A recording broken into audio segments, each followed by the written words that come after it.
Morning, afternoon, good evening, good night. Welcome to Passing the Buck, where our guest tonight is Jean Buck. Howdy. How you doing, my good sir, I John? am doing well. Thank you very much. How are you guys doing? Pretty good for me. You know, just got some Chinese. I also got some of the food as well.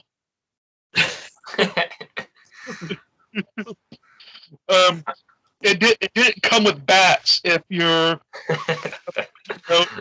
Bat free. Yeah, bat-free. Neither did the virus. Mhm. All right. So it is interesting that we have you on the show today, John Buck. What about you tell the audience a little bit about yourself?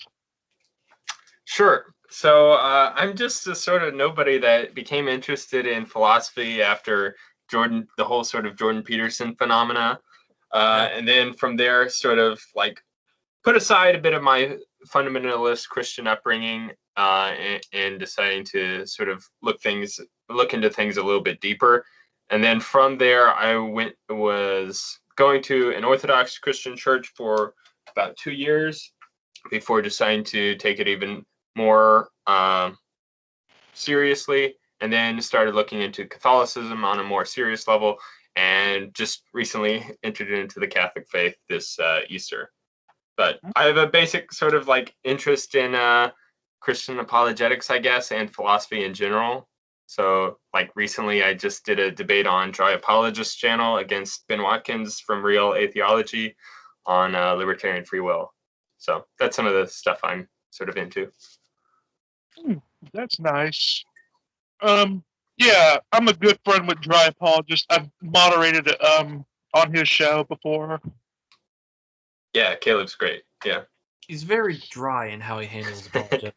He is. Yeah, he's got a very fitting name to his style. Yeah.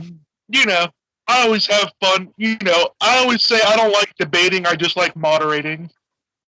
There you go. Yeah. Because then I get to introduce people like a wrestling announcer. That's always my stipulation whenever I agree to do any discussion or moderate. That is. Yeah. If you were to moderate on modern day debate, you'd be like, "Here's overweight Stone Cold" when Dylan shows up. But yeah, so I mean that was interesting that you said you just got into a recent debate with Ben Watkins. How do you think you did? I think I did pretty well. I gotta admit, I was not kind of expecting the sort of style or approach that he was taking, because I fully expected the sort of debate to go over like what like basically probably like Frankfurt cases, because that's usually the sort of like key point of contention between the incompatibilists and the compatibilists. But it's funny, nobody even mentioned Frankfurt cases the entire debate. It was mostly a sort of like analysis of what it means to say that I could have done otherwise, and whether that makes sense on a compatibilist model versus a incompatibilist model, which I was supporting the latter. That's nice. Oh, I thought you were supporting a more libertarian view. I mean, No. Yeah, I am a libertarian. So there's the incompatibilist, which just means that I think that determinism is incompatible with free will as typically understood, like the ability to have done otherwise. Yeah, that's pretty interesting. I mean, if you haven't seen, I've done a few videos on my own channel going over what I think about free will. You know, and I sort of, I sort of did like a big long lineup of videos on, I mean, like I did one big video on determinism where I just went over like a complete like scholarly review that I could find, all the materials I could find, and just laid them out there. Yeah, I think I recall one of your videos. It might have been from a while back that you did, and it seemed like you were sort of going off of the B theory of time, why eternalism sort of seems to support determinism. Is that right? Yeah, in a way, yeah. That's pretty more or less. But, I mean, a thing that I've typically, but anyway, I just want to go over some of the things that are with you. I'm trying to say, so you've done a couple discussions with your good old buddy, Craig Reed. Yeah. We've had him on the show before, and we talked to him. So, how did that relationship between you two come into fruition? Oh man. I guess okay. So it was a while back, like probably a little bit over 2 years ago. Like Jay and Bob. Huh? Like Jay and Silent Bob. Maybe. I'm not familiar with him. Or I'm yeah. Clerks. Yeah. Okay. I think I first found his channel and I liked his sort of approach. And I remember. He did the debate, or not a debate. He talked to Genetically Modified Skeptic on his channel, and I, as a sort of like young Christian, or at least a Christian that's interested in sort of the debates between Christian and atheists, I followed Genetically Modified Skeptic's channel in a sort of like hate watching sort of thing, where I just watch it to see what kind of bad, awful arguments the other side presents. And one of his videos, he brought up how he recently did an interview with the Christian apologist, Craig Reed. And so I listened to that interview because it sounded interesting. And I really liked Craig Reed's sort of affable style and how he like approached dialogue between Christian, like him being a Christian versus talking to Genetically Modified Skeptic. And they like talked about like rock and roll and punk rock and skateboarding and music and different things like that. And I just really like that sort of style that he took, where talking to the other person as a person rather than as sort of like a contentious debate between the Christians versus the atheists. So I watched that and I really liked his style. I was like, what can I do to help this guy out? Because like I want to see more stuff from him. So I think I talked to him either through Twitter, or I even went on his channel like towards the beginning. And then I helped him out with arranging, getting guests on his channel, and like sort of running the back end for him as basically a producer for a lot of his most of his interviews, at least as of late. But it's been great. I love Craig. Yeah. It was nice talking to him. And since you're a Christian, I am sort of obligated to ask this, but does the power of Christ compel you?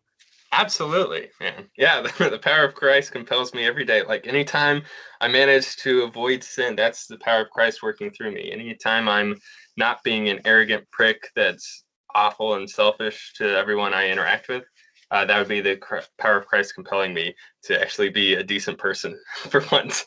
So I would say yes. Mm-hmm. I asked because that's a sort of pop culture reference. Yeah.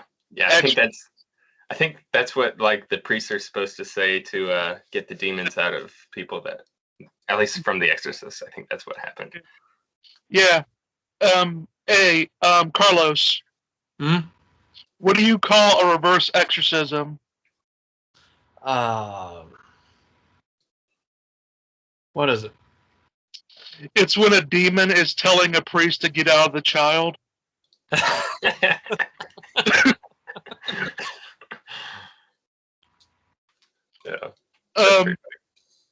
Yeah.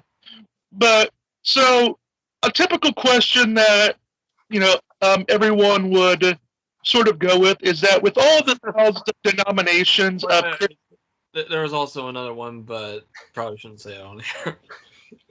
Oh yeah, but I was saying, given all the denominations of Christianity, John, what made you stick to Catholicism? Yeah, so I actually didn't stick to it. It was coming out. So I was raised in a sort of like neo-Protestant, non-denominational background, where like my parents, they came from a very evangelical background, very sort of part of the, I guess the sort of movement to do with like the praying in tongues and sort of very spiritual aspect of Christianity. And they raised me in a sort of off-kilter sect of Christianity known as Hebrew Roots Movement, also sometimes referred to as Messianic Judaism, although that's usually Messianic Judaism is like Jews who come to accept Jesus as the Messiah, whereas this is more Christians that have come to take on sort of the ceremonial laws of the Old Testament. Wouldn't that be Seventh-day Adventists? Yeah, like Seventh-day Adventists, but this is even like less organized than them. So anyway, mixed with Pentecostal and stuff. Yeah, very sort of Pentecostal, at least in sort of style. So anyway, that was my sort of upbringing, and I came to see that this sort of like approach to Christianity was just not really historically based at all. It was something very new and not something at all connected to the historical church. So I started looking into, okay, like what are the different sort of options that are at least closer to what Christianity was when it started and what like still looks like that same Christianity that was there from the beginning. And being a sort of like naive American person, I had no idea about the Orthodox Church except for through Jonathan Pageau, who is Eastern Orthodox icon carver that's friends with Jordan Peterson. And from him, I came to like get this new perspective on the understanding of the Old Testament, such as like the Genesis stories, like how to understand them from, I guess, a sort of like phenomenological sense rather than the sort of literal historical sense that you might get from young earth creationists or fundamentalists. So yeah, intrigued by Jonathan Pageau, I started going to an Eastern Orthodox church and really digging it. I don't know, if anybody's ever been to an Eastern Orthodox liturgy, you'll find it's like really beautiful. It's got icons everywhere. It's pretty remarkable. And so, yeah, I was going to that church for about 2 years and getting a better understanding of Orthodox theology. And there's a lot of, seems like, reliance upon Mysterianism, I think, within Orthodox theology, which, like, I have no qualms with, really. But in the same time, while going to the Orthodox Church, I was also getting a new interest in natural theology and philosophy and like the connection to philosophy of religion. So I've been like reading some of Thomas Aquinas and really appreciating his sort of like 5 ways or arguments for God's existence, and even just the sort of systematic approach in the doctrines of the faith and like how to defend them, how to show they're consistent even with other beliefs within the church and from the other early church fathers as well. And yeah, I just really appreciated his sort of approach in systematizing the articles of faith within, at least within Catholicism, since Aquinas was a Catholic. And so, yeah, even after going to the Orthodox Church for a while, I came to realize that, well, the reason I sort of left my Protestant upbringing was just the fact that it had no real basis in which to like defend itself over all the other denominations that are out there. It seems like within Protestantism, there's sort of this, I don't know, common factor of like, if they're like, you both like you're part of a church and you're reading the scripture and you might come to 2 different interpretations. Now, it seems like within the Protestant sort of, I guess, style or temperament, rather than synthesizing those interpretations with one another, there's just the notion to stubbornly take one of those interpretations and then like anathematize the other person and basically split churches into a new different denomination. And so that's why you get thousands of different like Protestant churches out there, is because they have this sort of self-authority sort of understanding of like, okay, the Holy Spirit is interpreting the Bible through me, and this other person is not interpreting it the same way as I do. That must mean that this Holy Spirit is not within them. So I must like separate myself from them so that I have a more pure church fully in line with the Holy Spirit that's guiding me to this particular interpretation. And that might be a little bit, I don't know, maybe only one aspect to the problem. There's probably multiple aspects besides just differences in interpretations of scriptural texts. There could be like political differences or anything like that. But yeah. So I was just going to say, I recognize that the Orthodox Church sort of has this problem as well, because you have the American Orthodox Church, and then you have the Greek Orthodox Church, you have the Russian Orthodox Church, and a lot of these churches, Russian, Greek, Romanian, Syrian. Yeah, and not all of them are like in complete disagreement with one another. But there is a sort of ecclesial teaching within the Orthodox Church that one patriarch of a community cannot impose upon the other patriarchs of the community, or like one bishop cannot impose any sort of rules upon an area in which he has no authority over. So you could have, theoretically, churches that have a split and disagreement over, say, contraceptives or something like that, and then both churches have a complete different sort of ruling in a doctrine of faith and morals, even though they're technically both part of the Orthodox Church. And then, so there's no real way in order to say for sure that the church is sort of united as one. So that's what sort of led me to look into Catholicism a little bit more. And as it turned out, like going to RCIA class and talking to different Catholics, I find that they have a much better defense of their faith than a lot of other denominations out there. Yeah, a common thing is a lot of people would ask you is, given the controversy that comes with the Catholic Church, was that at all hard for you to wrestle with? I mean, I definitely get that there was a serious scandal with the church and how it had its how it dealt with the problem of pedophilia within the ranks of priests, and how they also the consent to slave trade and non-involvement with the Holocaust. Right. Yeah. And so there's a lot of different areas within the history of the Catholic Church that they were definitely, I would say, probably on the wrong side of history. And I think, there's this sort of, I guess, unsaid assumption that, okay, if this is the church that Christ established, then this church will always be in the moral right on every issue that it comes across.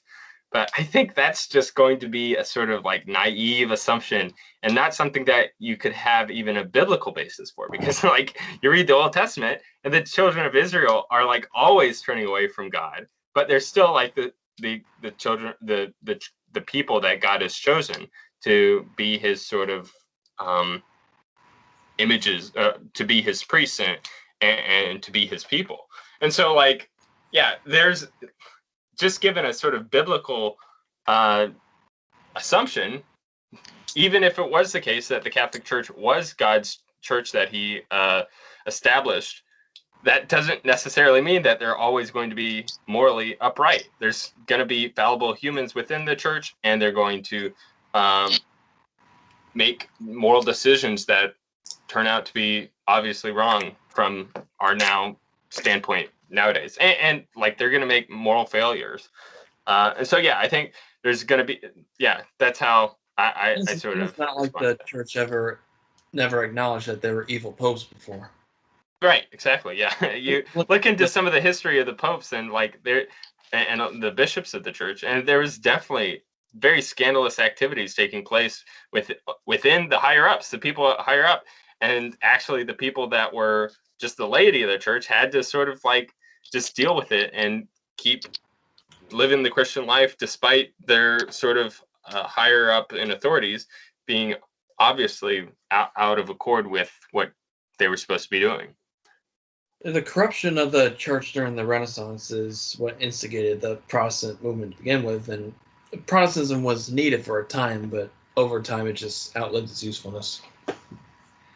Yeah, I mean, I would have preferred if the Protestant movement sort of stayed within the church. There was a few other like Catholics that remained within the church, but also still wanted to produce some reforms, and actually was probably more more successful at actually producing those reforms within the church. A lot of the sort of problems that Martin Luther had that were there, I forget the other priest, but I think like Erasmus. Erasmus was somebody that was like within the church that was like trying to institute the various reforms that were there. So yeah, like these are sorts of things that are going to take time. And if you're sort of a stuck-up person that is very egoistic and you say like, no, if you're not going to do it this way, then I'm going to make my own church and there's nothing you can do to stop me. Now, that's probably being a little bit, I don't know. Well, that's pretty much how the split went 5 centuries before. It went during the schism of 1054, where you got the Catholic and Orthodox. Yeah, that's true. Yeah, definitely. The Great Schism between the Eastern and Western Church is listening, like reading about it, it sounds like very pedantic and petty, really. It's like, like you're going to excommunicate me? All right, I excommunicate you. Yeah, you can't excommunicate me. I'm excommunicating you. Yeah. We always talk about the Eastern and Western Orthodoxy Church. What about the Northern and Southern? I don't know. I guess like maybe you could say the Russian church is sort of like the Northern church, and then the Southern would maybe be the Coptic Orthodox Church. Since, yeah, I mean, that's just sort of the way that we sort of categorize the different systems of philosophy. It's sort of a joke I sort of do with Catholics, is that they'll say we're Roman Catholics, and I say where are the Greek Catholics? Well, there are like Byzantine Catholic churches that are better. So, yeah. Yeah, and you were talking about how church, preachers can be corrupt, and the idea that priests have to be saints and not sinners is actually a form of heresy known as Donatism. Yeah. And there's even, it's funny, like before Vatican I, there was like a group of people within the Catholic Church that did think that like the Pope was sort of like very much infallible in everything that he does, not just in like when he's speaking ex cathedra, but anything that he says as the Pope is like suddenly binding to the same degree as any other sort of like core doctrine. And it's funny, like the council that a lot of Protestants and Orthodox bristle at is something that was established just to sort of resolve this sort of disagreement that was taking place within the church, where there were some that were saying that, oh, when the Pope needs to have every other bishop in agreement with his decision in order for anything to be binding to the church. And then there was others that were saying that, no, the Pope, like every sort of declaration that he makes is automatically binding to the entire church without anything else. And so the sort of doctrines of papal infallibility that Vatican I sort of instituted is the sort of middle road between those two positions, just so as to sort of make some clarity there. Because like there was the problem where, okay, if the Pope needs to have every other bishop in agreement with him in order to establish any sort of Christian doctrine, then if there's ever any instance in which there's a 50-50 split within all the bishops of the Christian church, then there's going to be a problem there where there's not going to be a way in which to resolve the problem of disagreement. So that's why I think that like it makes sense to have a head of the church within the Bishop of Rome from passing on from Peter. As opposed to the more Orthodox approach of where each bishop is just sort of their own head of their area and nothing more. You ever wonder how people dealt with often there would be this on and off conflict between the Pope and the Holy Roman Emperor during that medieval times. So you have God's earthly vessel or mouthpiece, whatever you want to call him, the Pope, and then you have God's anointed as Holy Roman Emperor, and they would often like go at each other's throats, like when Frederick II, I think, took a sweet time trying to prepare for one of the Crusades, and the Pope just declared him the Antichrist. Yeah, I mean that's the thing is like history is always going to be so much messier than you would hope it to be. It's like anytime you want to like say, no, these people were on my side, there's always going to be some skeletons in the closet that's it's going to be hard to defend. And so it's like, you want to just make sure like, okay, how much do I have to defend here versus like, how much do I want to sort of disassociate myself with someone? But yeah, it is funny the sort of like disagreements that took place within the political history of the church. I remember, funny enough, going through you on Twitter that you've actually made remarks to the page called Catholics for Choice. Oh yeah? Yeah. What's been your experience with that, and how do you really take that sort of thing in the Catholic Church? Well, it's definitely upsetting. I mean, like, we have the catechism for a reason, is so as to like set things straight regarding what are the teachings of the church. And so if you have Catholics that are proclaiming themselves as Catholic, but yet rejecting a sort of core teaching of the church, then it's very confusing for people that are wanting to better understand the Catholic faith. Because, okay, well, it says here, I'm hearing from some Catholics that abortion is a mortal sin, and then I'm hearing from others that it's something that's permissible, that should be legally advocated for. And so it's just going to cause scandal within the church, both from the outside and from the inside, of like leading people to not really know what to do. I forget what I responded to the Catholics for Choice, though, because there's sometimes that like there'll be a sort of viral tweet and I'll just reply underneath it and then sort of forget about it. But I'll do that fairly regularly. But don't you know that Mary chose? Oh. Gosh. You think Biden should receive communion? I don't think so. Just because it seems like the church has been very lax as of late in like wanting, and I don't know, I would prefer if the church was a little bit more forthright in its position so that it could be more unified in its teachings. I recognize that it's going to be, I don't know, it's a very much something that will need to be discussed by smarter men than I, but just given my own predisposition, I would prefer if the church did bar him from communion up until the point of like him seeking sort of restoration of his ways. But I know that's going to be a sort of hard notion to get past within the church. So no Jesus crackers and Jesus juice for Biden, you're saying? Exactly. Well, as it is, like the Jesus juice doesn't typically get shared with the laity. It's just the Jesus crackers. Come on, man. That's pretty good. Well, just remember the only thing that's progressive about Biden is his dementia. Very true. But yeah. It was bad to laugh at the guy, but it's just hilarious because he's tearing this country apart and he's just not even with us. Yeah. Well, on the bright side, he probably doesn't remember that he's president anyway. Yeah, how wonderful must it be for him to wake up every morning and be reminded, hey, you're president of the United States. What? Yeah. Yeah, here's your diaper, sir. Presidential diaper, yeah. So, I mean, I would say it is pretty funny that Joe Biden is in the office because, technically speaking, although he doesn't really act like it, he's technically the second Catholic that's ever been president. Yeah. Wasn't the first one was JFK, right? Yeah, if he got shot in the head. Yeah.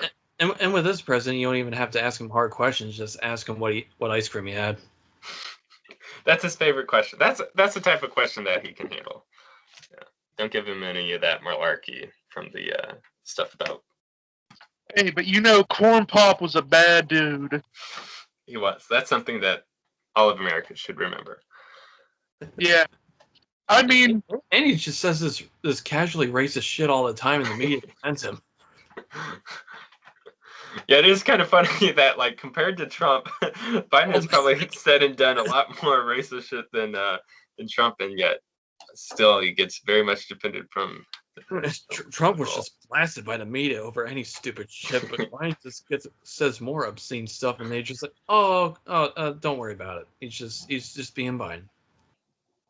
Well, to be fair, I don't think he's intentionally trying to be racist. I think he literally doesn't.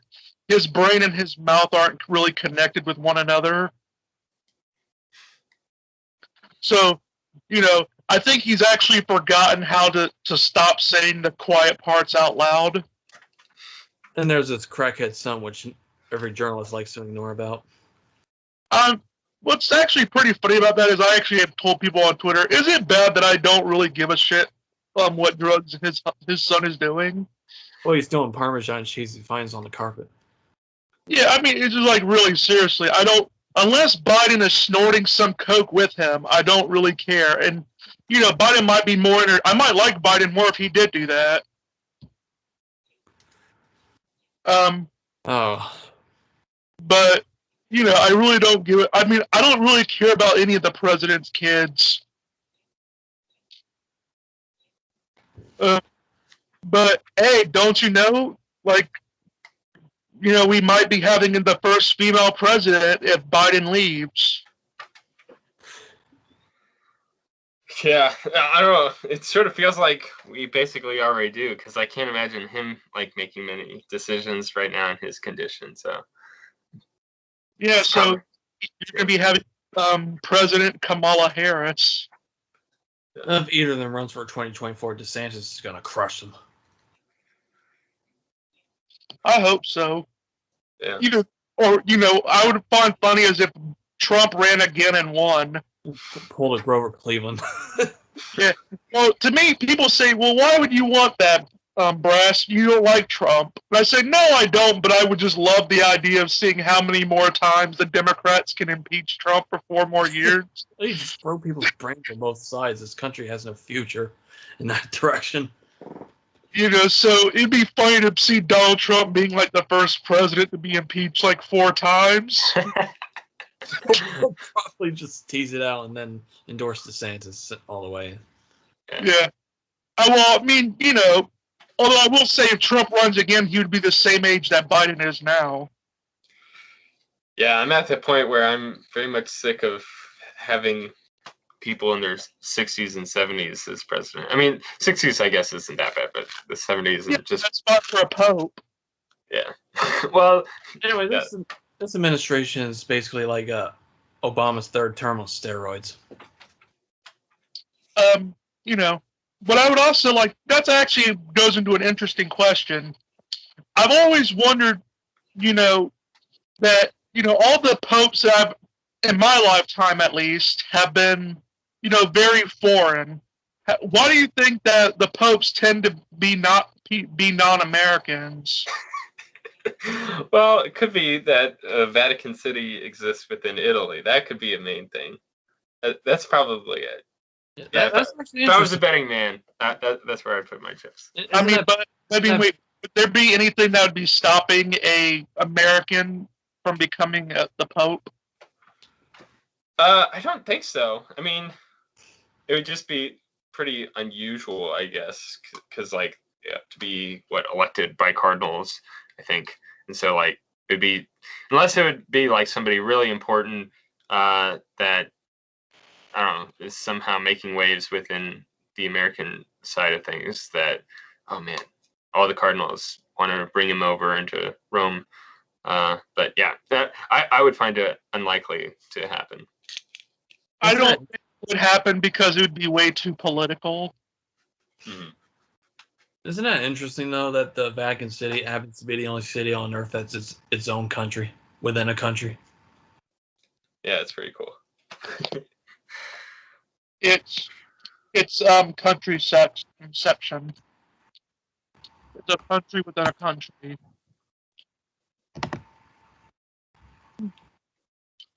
What have you been thinking about the Pope? Do you have any good or strong good feelings about him?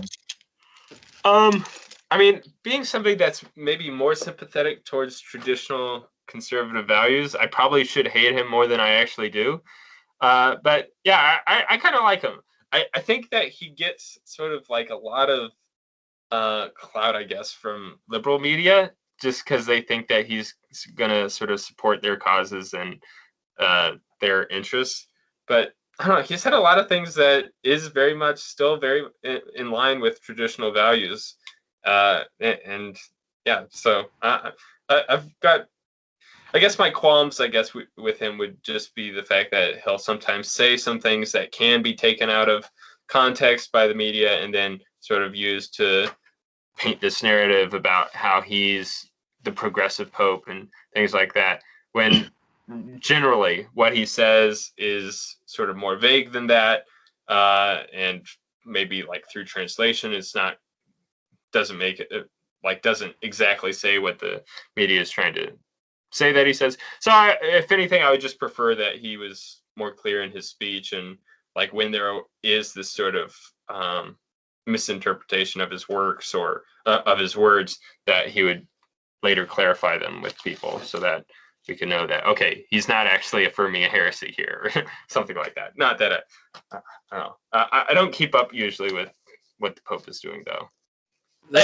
They want him to validate same-sex marriage, but right, as soon as you give the progressives an inch, they'll go 10 miles down the road.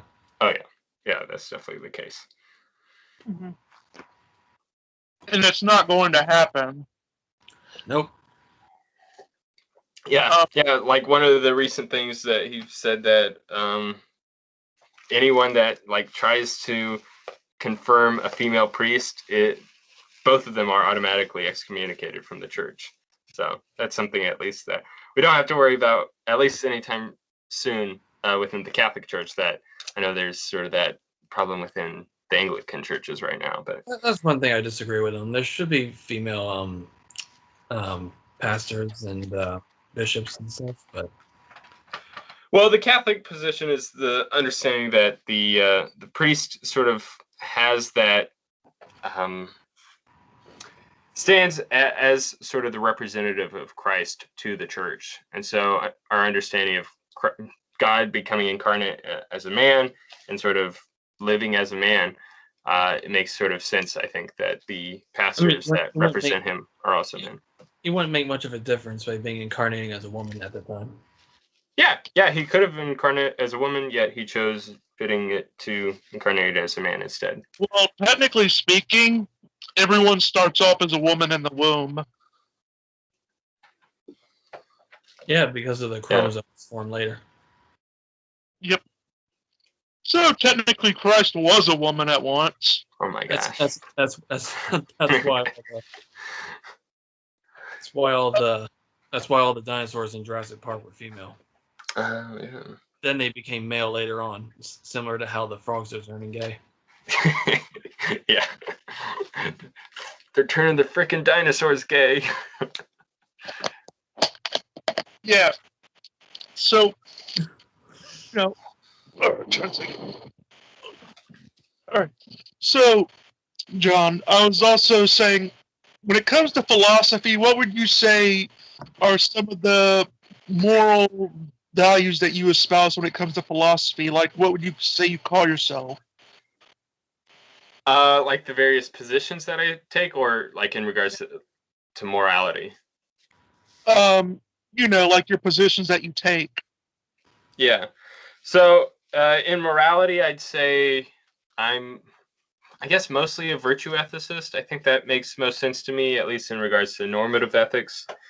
In regards to meta ethics, I'd say I'm probably a moral realist. I think that, there are some like irreducible oughts and obligations that we have as people, and I don't think that they're like constructed out of our they're not constructed out of our desires or just social stability, things like that. In other areas of philosophy, recently I've been looking more into epistemology. Like I've been writing this video on like the problems of skepticism for like the last year and a half, and it's almost done. So I don't know. Eventually it'll come out on my channel, but I'll be going over like 9 sort of strong objections against the notion that we can have knowledge and responding to each of them like sort of coming from Descartes and Kant and Hume, and like there's even a evolutionary argument against knowledge that's there as well. I would say that in response to that, I've become a phenomenal conservativist in regards to how do we justify our some of our positions through like some immediate seeming that we don't have reason to doubt. So yeah, I don't know. I'm a libertarian in regards to free will. That's probably something I'm more confident in than even God's existence. I don't know why, but it's like if it was somehow proven to me that God's existence is incompatible with free will, I'd have to really consider like, well, shoot, do I give up my theism or do I give up my libertarianism? Yeah, or just come to the conclusion that we're on the Matrix. Yeah, I mean, I've actually done a debate on the simulation hypothesis on Adam Friended's channel. I was actually arguing in favor. I wasn't making the strong argument that we definitely are in the Matrix, but just that there's a live possibility that we are. Well, I haven't listened back to that debate in a while, though. I'll have to see if I still agree with the points I made. A thing that I've learned from Christian apologists, like one like Frank Turek, is the practice of finding out, if someone is saying something that is self-defeating. Like for example, an atheist online says we can't know anything for certain, and I simply asked him, "Do you know that for certain?" Yeah, old trusty. Yeah, that's the way to take it. Yeah, I actually learned that from another person on Twitter known as Eve Kaninen. I learned from him that's called like I think it's called like the law of consistency, or the rhetoric or something. Right. Where you try to make sure that the statement that you're making is consistent with itself. Right. Although technically, like the statement that we cannot know anything with absolute certainty is not self-defeating. Like you could, like your justification for believing that could be done on sort of uncertain grounds or somewhat, yeah. Because like certainty just means like something that you can't doubt. You could say that, yeah, I can doubt this claim, but I still affirm it as being true. That I cannot hold anything with absolute certainty. Another one would be like another self-defeating statement is like, I can't speak a word in English. Right, yeah. Or there's no such thing as truth. Like that would be something that if you're affirming it as a statement, it seems like at least you're affirming it as being true. So it couldn't be true if it was true. Yeah, it's a self-defeating statement. Yeah. And, I just have a good, fun time on Twitter just trolling people with that. It's one of those tricks that Frank Turek has given the world, and I've just loved it. Saint Turek, yeah.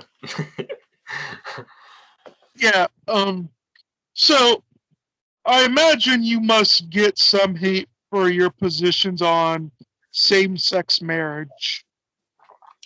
I technically haven't yet, actually. Like, I don't know, it's not something that I've talked about much, but yeah, joining the church, I accept their position on it. If people want to bitch at me about it, then you're welcome to. I would just hold that, yeah, marriages are an institution for the formation of families, and so any sorts of marriages that aren't done with that in mind, like through same-sex couples, just isn't going to be a marriage by at least what the Catholic Church understands as a marriage. Like if you want to consider it something else as like a civil union or something like that, well, that's just going to be a sort of parasitization of what's traditionally been understood to be what a marriage is sort of like bonding together between two families for the continuation of the species. But don't you know, John, what about the infertile couples? Yeah, I mean, that's the thing is like there's, even for the infertile couples, there could be a hope that they could bear children at some point. Like that's a way in which God could like heal them of their infertility. So that would be a reason why even infertile couples can be married. But same sex. A thing that I typically hear is that way Catholics say is sort of like the analogy of a broken remote. Mm-hmm. A remote is meant to change the stations on the TV. That's what its purpose is. The fact that the remote is broken does not change the fact that it was made for that purpose. Mm-hmm. Right. It just means it can't currently carry out the functioning of what it's supposed to be doing. Yeah, that makes sense. Which reminds me, don't you remember back when gay activists decades ago just wanted the right to get married? And all the conservative Christians were worried that they were coming for the kids. Yeah. They were 100% correct. Yeah. It just took time. Well, actually, what's so funny about it is that originally the gay community was more, like in the 70s at least, I can't speak before then, but in my research of the 70s, the gay community was more libertarian in many ways, where... Yeah, it's not to generalize gay people in general, just the queers who have no personality outside of liking dick. Or pussy, either one. But, a thing, like, I realized that when I was looking it up is that originally, at least in the 70s, the gay, at least the Stonewall riots, I believe they were, is sort of like, their purpose was that they actually wanted the government to be out of marriage and abolish it altogether, which, I'm like, that's what libertarians, like in political libertarians, say to this day that they want. And that actually has precedent in the Old Testament because that's sort of how they did it without the state. Yeah, but wouldn't there be a sort of, like, I don't know, a secular reason to have marriages, given that, like, there's tax cuts and benefits for people that are married typically by the government? So, like, if you're part of a shared income household, something like that, then there's going to be differences in how to do taxes. So, well, I mean, Moses, and their marriages back then, they didn't have to worry about that. Well, yeah, but they also didn't have the sort of like fruits of civilized society that we currently have, with a sort of government taking care of certain things. I would say I do envy the ancient people sometimes for how they figured some things out. Mm-hmm. It's incorrect to say that the government was not involved at all. It was more or less, though, that the closest thing that you ever got to recognition of marriage, like at least say in Egypt, mm-hmm. was if, let's say, for example, someone died and, let's say you had a brother that died and he had a wife. Basically, you would go there to the court to sort things out. Mm-hmm. Would say, oh, so that they would put on the paper, your sister-in-law, she was married to X. But that's not really a recognition of marriage in the legal sense of the term. That's more like noting it. Right, because, yeah, like back then, marriages were sort of like established purely from family to family. Like, you would have basically an agreement between the I guess parents of the bride and groom to understand that, yeah, we're gonna allow these two people to be married, and then our families will sort of be connected through this marriage because of them. I just find it funny about how people say that, well, they literally sold the women to men. I'm like, you have no idea what the bride price is, do you? Yeah. I mean, because here's the thing, that the ancient Israelites were not unique with the dowry and the bride price. Right. That was practiced in literally every culture that back then. And it's still... but in all Yeah, but an all-powerful, all-loving God could have just told him to stop. Well, I mean, here's the thing. Personally, the bride price to me, at least how I've observed it, is really nothing more than a communal form of a wedding ring. Mm. Yeah. Because the idea behind the bride price, is because the man is to give the parents money in order to show them that he can take care of their daughter. And it's a way of also compensating the parents for the loss of the, income that their daughter might bring in.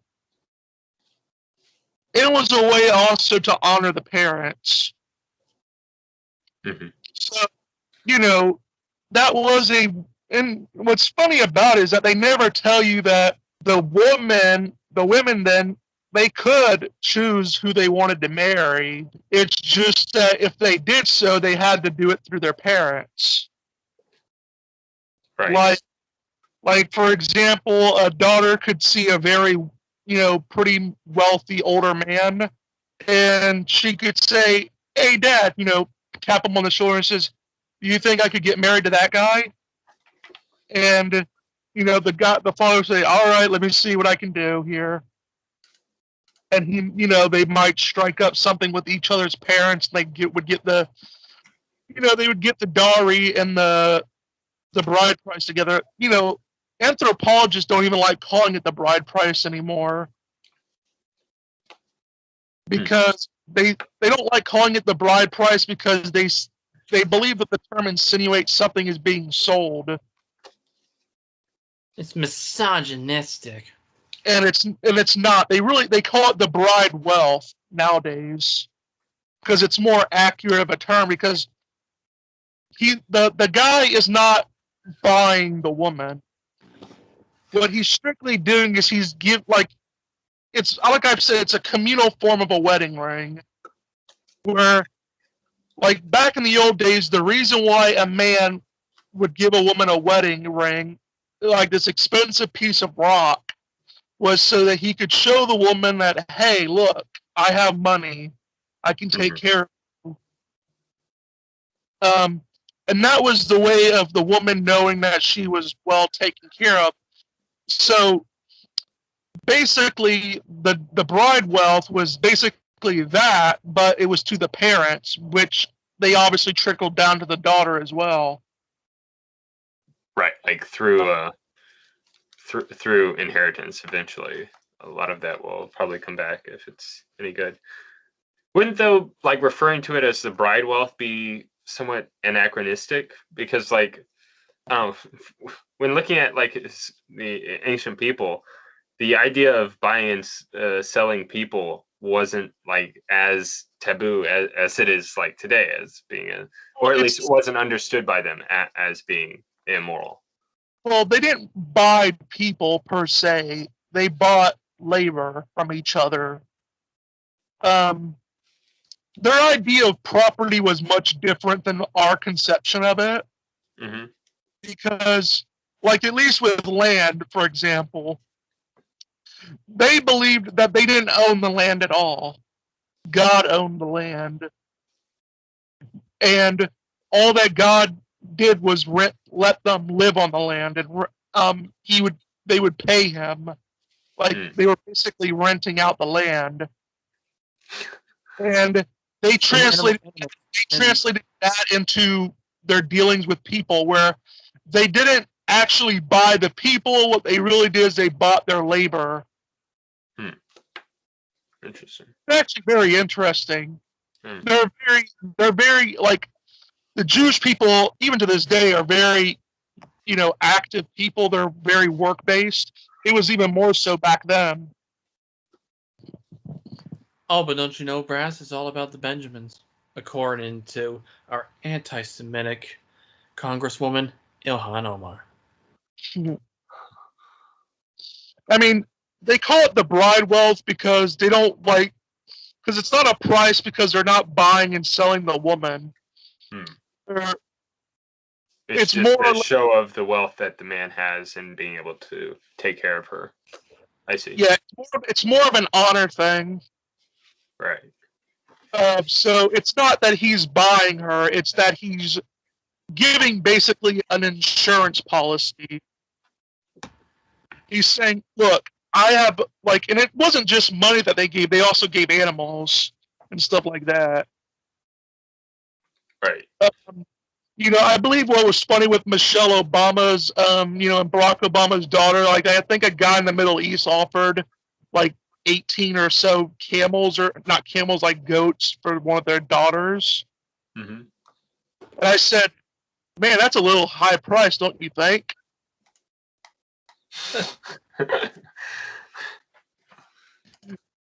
They said, I'll buy a daughter for 18 goats. I'm saying, that's a bit steep, don't you think? I would only think it'd be worth at least 9 goats. But yeah, I always find it interesting looking into the history of the ancient people and how they work with things. I would assume that when you said when you were a Protestant that you guys, believed in holding to the ceremonial laws, that I'm assuming that didn't include if a woman got raped, she could, the rapist could just pay the 40 shekels and he would get to go off and marry her.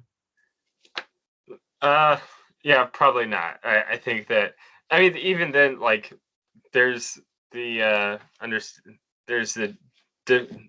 even the people that consider themselves still keeping the Mosaic covenant laws, they don't still perform sacrifices or things like that. So it's somewhat pick and choose, I guess. But their justification would be that the fact that there's no temple currently. As for things like that, they would probably just say that was a, I guess, like a rule for the time period because there's no police or anything like that in order to restore the woman's honor or in ways to protect her. So it wouldn't be something that would still apply. I know, because what father in his right mind would let his daughter marry her rapist when fathers today are liable to kill somebody just for looking at them? Yeah, I'd imagine that's still something that would take place even back then, especially, yeah. What's funny about it is that, people don't get this, don't think about this possibility, that in an honor culture, that it impossible that woman demanded that sort of thing, because that would be a way of getting her honor back and sticking it to the man because he can no longer divorce her. So it would be a way of shaming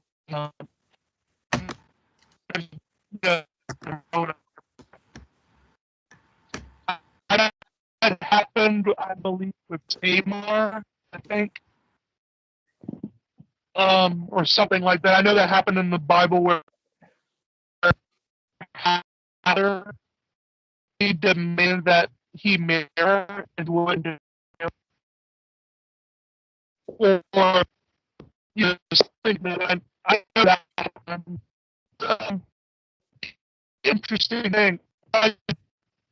If you think that's bad, if marry your rapist is bad, just think of this is in the heat man. There's no concept of a woman raping man.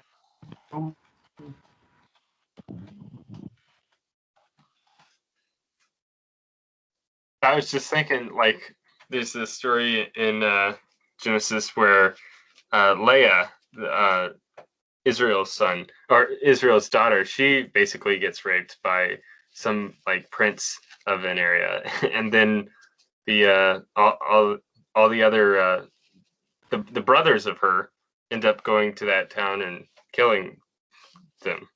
So yeah, it's what I find is that whenever I say about the whole concept that there is no women, like in the legal terminology from when they were using it, there was concept of a woman raping a man. That just wasn't possible.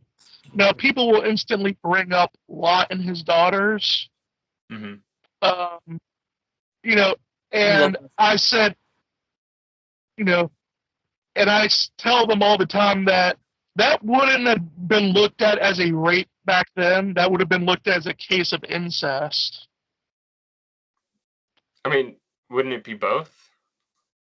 Basically, Not from the basically, legal perspective back then. It would be today, but not back then. basically Israel's way of calling Moab and Ammon nations produced by bastards. Yeah. Well, I mean, but they actually give a lot of sympathy to the daughters of Lot because they say that, well, they thought the world was ending.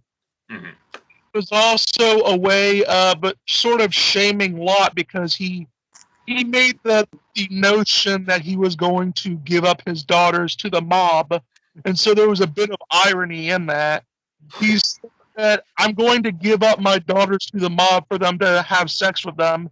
And he ends up being the one that has sex with his daughters. And in the case of Jacob's sons avenging their sister who was raped, they actually exploited the circumcision covenant by having them all telling the prince that they shall be circumcised if they should be blessed by God. Yeah. So they had that. Every man in the city, I think, were circumcised, and then when it came night, they were still healing from that. Then they just slaughtered them all at once, so they couldn't do anything about it. And and what's funny is what that was asked of those people that did that, and they said, "Well, wait, why did you do that?" And they said, What do you expect us to do? They treated my daughter like a whore. What's funny is what was funny about it wasn't that she was raped that bothered them really. What bothered them was that they dishonored her by treating her like a whore, like a prostitute. That was what got them pissed off, which, you could argue that's even worse in a way, because even if she would have wanted it, even if she would have wanted the sex, the fact that they treated her like a prostitute was enough for them to just kill everyone. Oh yeah, that's what David's son treated his sister like when she was head over heels in love with him, and they had a one night stand. And he just couldn't stand the sight of her when they woke up. Yeah. It's all very interesting to hear about these cultural contexts. Mm-hmm. Yeah, there's an interesting aspect of, like, you read through the Bible, and there's a whole sort of different, basically, moral foundations that they have compared to us in the, like, modern Western world, where, like, you have to try to, like, put your, your honor culture type hat on just in order to fully get all of the works of Scripture sort of right.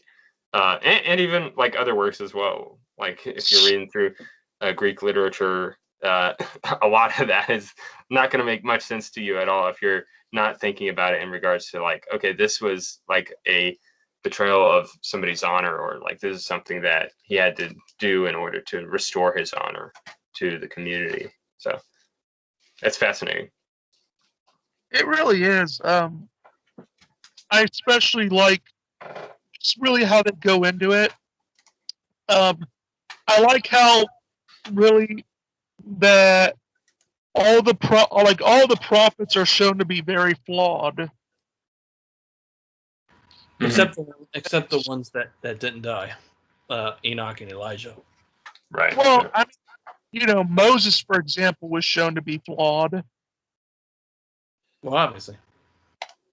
Because he killed an Egyptian in the desert.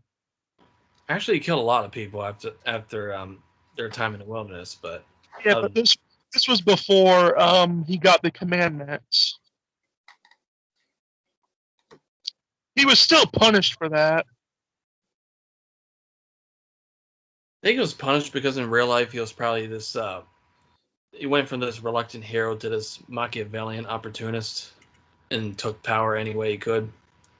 Yeah, it was very interesting. All right, well, we've gone a little past the hour mark.